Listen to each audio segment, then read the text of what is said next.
মশাই পুজো করছে, আমিও পুজো দিলাম জয় মঙ্গলবারে। দেখো এটা আমাদের থানা,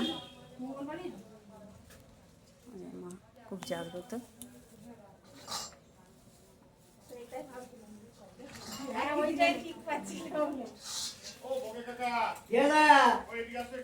আমি এই যে আসন ছেড়ে উঠে যাবো পুজো করতে করতে,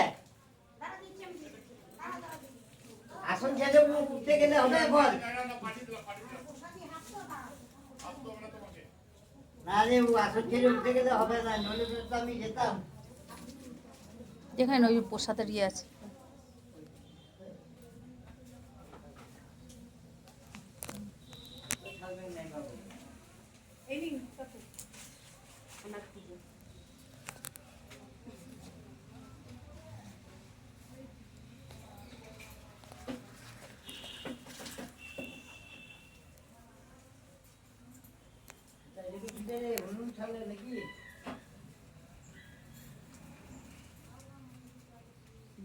আমাদের লাইক শেয়ার করুন, সাবস্ক্রাইব করতে ভুলো না।